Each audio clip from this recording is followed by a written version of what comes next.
Is there a better place to talk about air quality than in one of my sorghum fields next to the river in a beautiful blue sky, mountain air? Not a chance. But most of us have heard about air quality. We've heard that our indoor air can be 2 to 5 times worse than the outside air. So many people have been taken advantage of and misunderstood air quality for a number of reasons. One of the biggest started with room air cleaners. Because of the timing of my career, the ionic breeze was probably the single most obvious example of this. So Sharper Image launched a room air cleaner. Consumer Reports or some consumer magazine basically came out and said it was incredibly ineffective. They sued this consumer magazine saying, hey, you can't make these claims, our air cleaner's awesome. And they lost the lawsuit horribly. Yet it still took another 4 years, it was in 2007, I believe, that they had to settle with their customers, give them credit and everything else because their air cleaner was ineffective.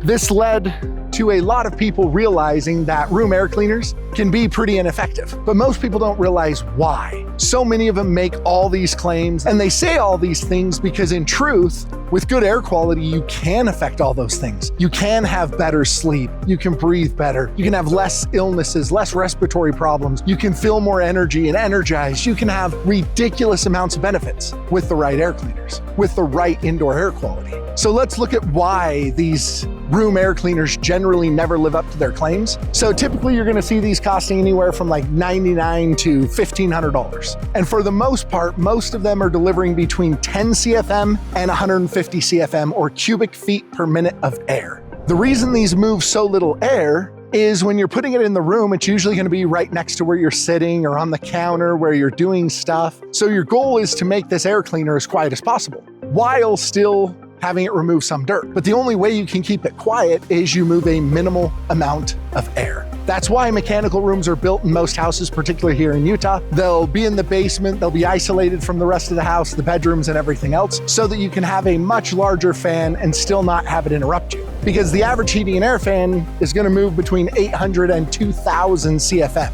Meaning that very commonly just your furnace is gonna be moving 10 to 20 times more than any room air cleaner. So if you're spending $1,000 on a room air cleaner, you're gonna need to spend $10,000, $12,000 to get the same effect that you can have by just putting good products on your furnace. And that's why there is a massive difference between a room air cleaner and a whole home air cleaner. So now let's go into what matters when it comes to what's inside of your home. So the first main contaminant we wanna look at is particulates. Particulates are all the dirt, dust, dander, dust mites, pet hair, skin cells, all of that is in the air in your house. This is the most commonly understood.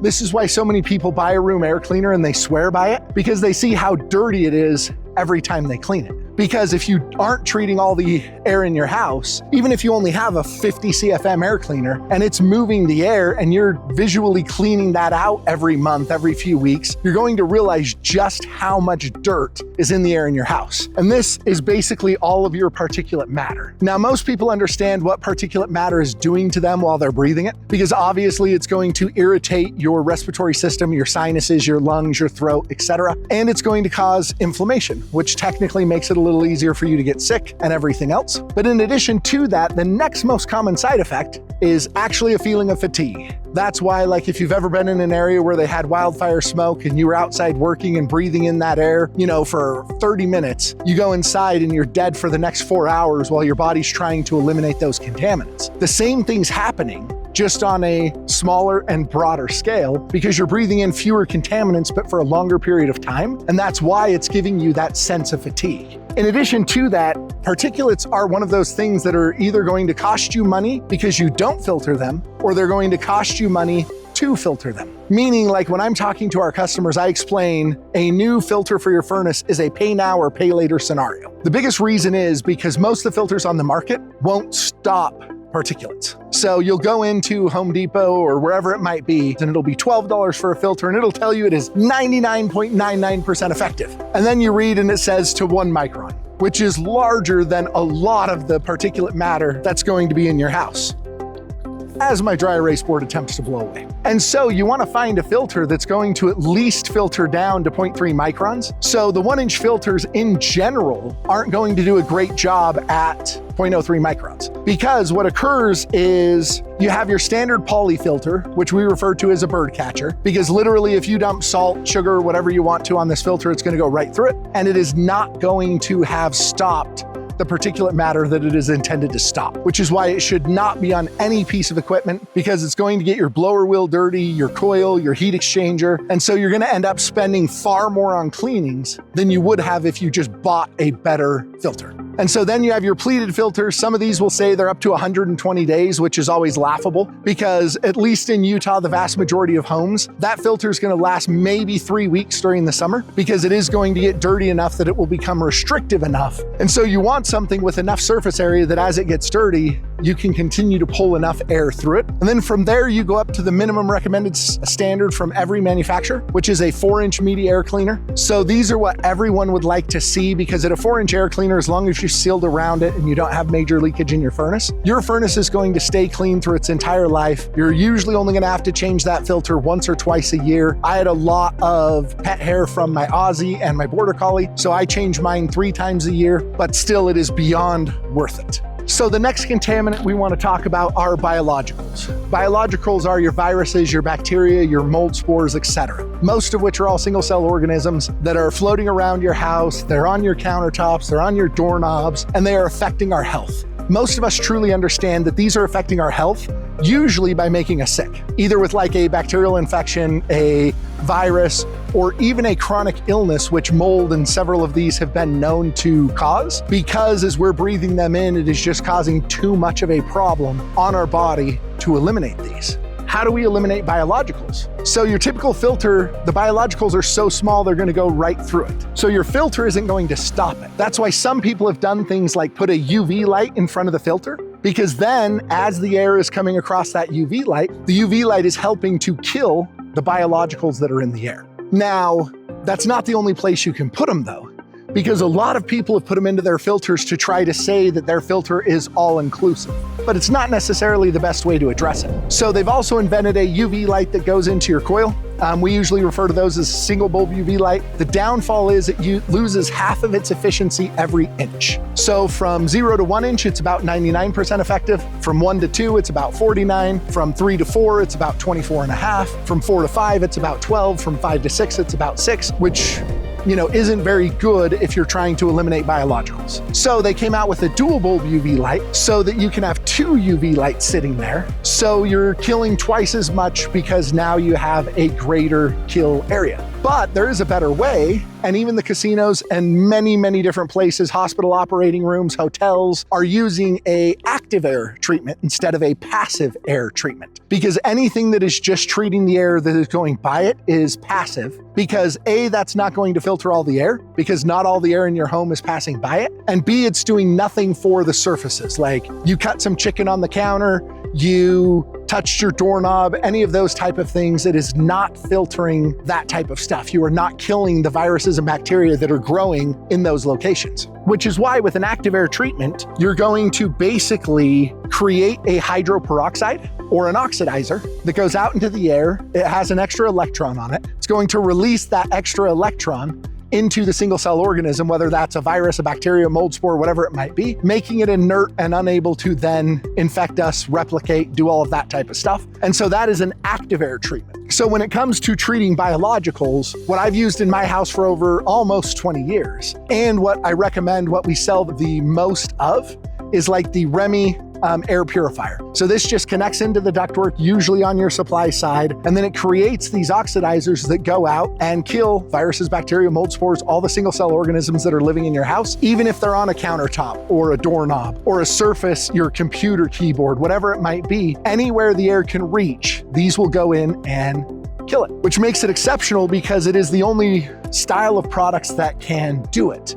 Now, unfortunately, just like with the room air cleaners, are there a lot of fake air sanitizers on the market? Yes. And so you want to make sure that the product you're getting is the right product for the application. Because I wouldn't put UV lights in front of my filter to treat for biologicals because the majority of the biologicals aren't going to be coming across my filter. And I wouldn't use an inferior product that creates hydroperoxides or oxidizers because if I'm not creating enough oxidizers, I can't kill enough viruses, bacteria, and mold spores. So it's a matter of simple math, which is why I love active air treatment, and in this case, the REME air sanitizer as my active air treatment. And in addition to all of the other benefits of killing the viruses, mold, bacteria, all of that type of stuff, it's going to ionize or positively charge particulates, which is then going to turn your 4-inch filter into an electronic air cleaner. Because in most electronic air cleaners, that first mesh, all it's doing is ionizing the dirt, which causes it to clump together better, and larger dirt particles are easier to stop, which means your filter becomes more effective because of that ionization. And so this is a great way to get that extra oomph out of your filter. Next, we want to talk about chemical pollutants or volatile organic compounds. This includes like carbon dioxide, what we're breathing out as humans, these VOCs that are off-gassing, off-gas from everything from your hairspray to your nail polish, to the glue in your flooring, to the stain on your cabinets. It is off-gassing from most of the things that we're using in our life. And the majority of homes actually test that they have too high of VOC levels, and this is impacting the average person's health. Now, is a filter going to do anything to stop these VOCs? Not really. It is far too small of particulates, and so it's not going to do enough. Can active air sanitization do something to lower VOCs? It actually can, because it's going to help eliminate some of those volatile organic compounds. Although depending on your indoor air quality tester, like if you buy one off of Amazon, it can actually read a hydroperoxide as a VOC. So if you did put a hydroperoxide in, just understand that. All of these VOCs, the easiest ways to treat them is you either bring in fresh air, because all that's happening when you bring in fresh air is the sun hits the ozone layer like it's doing right now while we're outside. It's creating hydroperoxides, and those hydroperoxides come down and they begin to do their work. And so you're just replicating that process indoors. That's why like early spring, when people finally start opening their windows, they feel so refreshed, they feel so good. It isn't just because of the fresh air,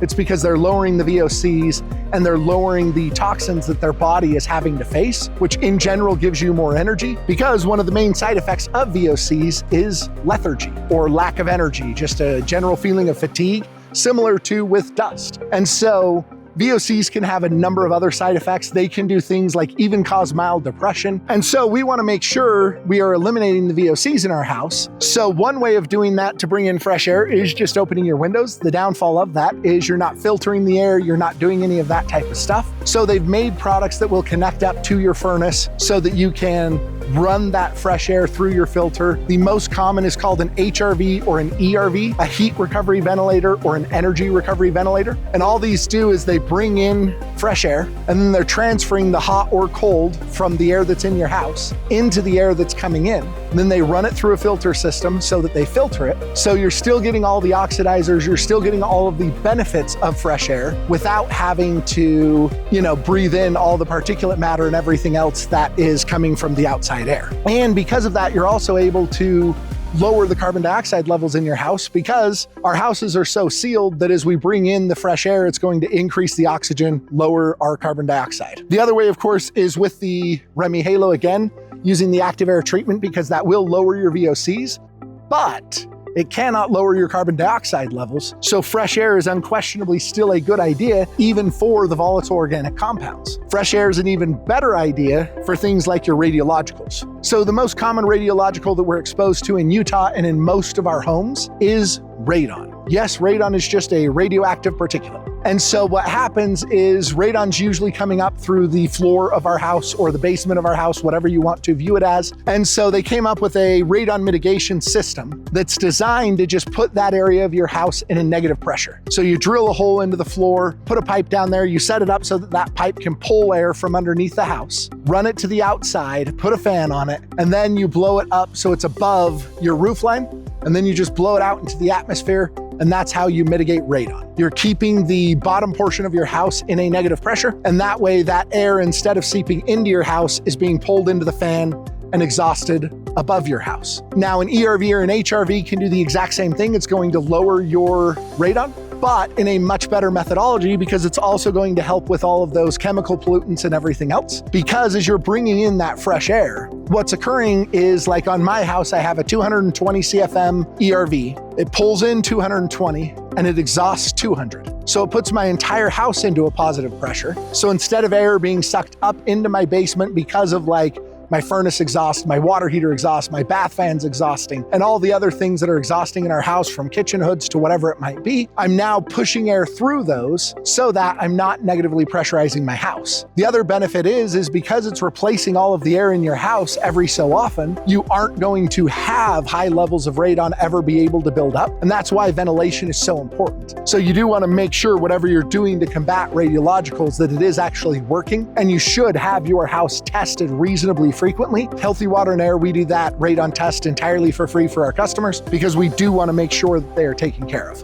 The last major factor in our indoor air quality is humidity, because controlling your humidity is either going to increase or decrease the way that viruses and bacteria grow, the way that VOCs stay in the house, the way that even dust and dander are moving through the house and everything else. And ironically, you don't want your humidity too high, which most people are well aware of, but you also don't want your humidity too low, because having too low of humidity can actually lead to an increase in these problems as well. So if we're going to address our humidity, we have to do it in a couple of different ways. Here in Utah, you want to add humidity in the winter, so you're going to use a humidifier. On your furnace, you have a bypass humidifier, which basically works by pulling air from either the return or the supply side and sending it to the other side. It goes across a pad that's wet, it absorbs some of the water, and it adds humidity into your house. It's the least effective of the humidifiers, but it's also the least expensive, which means it is a very popular option if you don't have a real need for humidity, but you still want to improve it. Then you go to a powered humidifier. It has its own fan built in, so as it's blowing that air across that pad, you're going to get a better transfer of humidity into the airstream. And in general, it can work better in shoulder seasons when your furnace isn't running, because obviously the warmer the air is coming off your furnace, the easier it is for it to absorb humidity from the humidifier. So having that extra fan is nice. It does cost a little bit more, but it's also providing you more humidity. Now, granted, because my kids were born premature, I went overboard. I put in a steam humidifier into my house. It is by far the most expensive humidifier, but it also works the best because it has a little canister in it. That canister is